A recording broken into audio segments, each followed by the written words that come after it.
Mais on ne peut même pas rentrer. Comment satisfaire 9 millions de touristes chaque année, apaiser les tensions sociales et protéger les trésors du Louvre?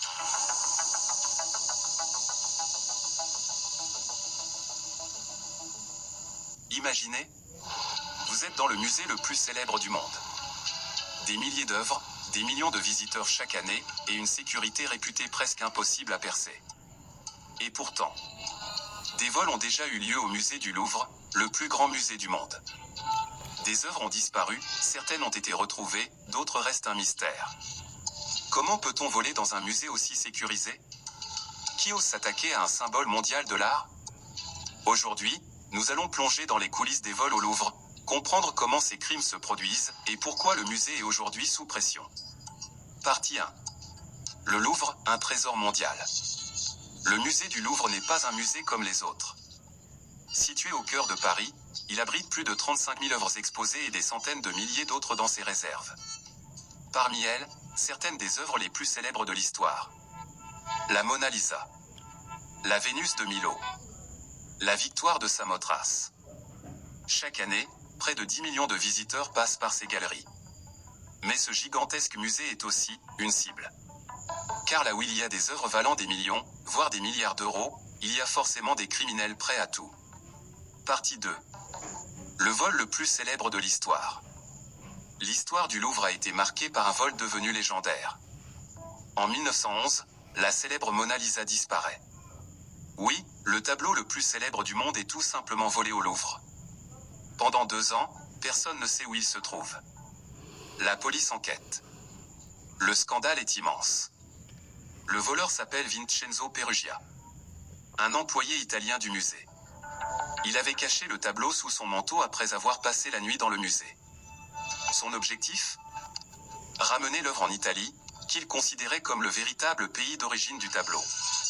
Finalement, il est arrêté à Florence en essayant de vendre la peinture. Le tableau est récupéré et retourne au Louvre. Mais cet événement révèle une chose. Même le musée le plus célèbre du monde n'est pas invulnérable. Partie 3. Les vols modernes. Depuis ce célèbre vol, la sécurité du Louvre s'est considérablement renforcée.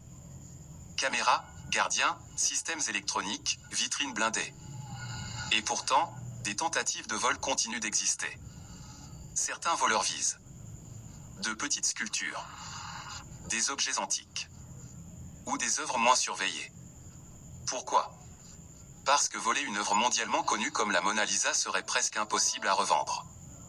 Mais une pièce antique moins célèbre peut disparaître plus facilement sur le marché noir. Le trafic d'œuvres d'art est aujourd'hui considéré comme l'un des marchés criminels les plus lucratifs du monde, après la drogue et les armes. Partie 4. Les failles possibles. Malgré une sécurité impressionnante, un musée comme le Louvre doit faire face à plusieurs défis. D'abord, sa taille. Le Louvre possède plus de 70 000 mètres carrés de galeries. Ensuite, le nombre de visiteurs. Des foules immenses rendent la surveillance très complexe. Enfin, le facteur humain. Dans de nombreux vols d'art à travers le monde, les criminels bénéficient parfois d'informations internes. C'est pourquoi la sécurité du Louvre évolue constamment. Surveillance numérique. Intelligence artificielle. Capteurs sur les œuvres. Contrôle des accès. L'objectif, rendre tout vol presque impossible. Partie 5. Un musée sous pression. Aujourd'hui, le musée du Louvre fait face à plusieurs pressions. L'augmentation du tourisme mondial. Les menaces de vol d'art. Les risques de dégradation d'œuvres. Certaines œuvres sont désormais protégées par des vitres blindées ultra résistantes. C'est notamment le cas de la Mona Lisa, qui est devenue l'œuvre la plus surveillée du musée. Des gardes spécialisés et des systèmes de sécurité avancés veillent jour et nuit. Car perdre une œuvre majeure serait un scandale mondial. Conclusion. Le musée du Louvre reste aujourd'hui l'un des musées les plus sécurisés au monde. Mais son histoire nous rappelle une chose.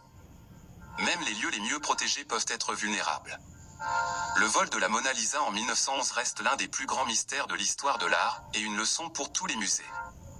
Car protéger l'art, c'est aussi protéger l'histoire de l'humanité.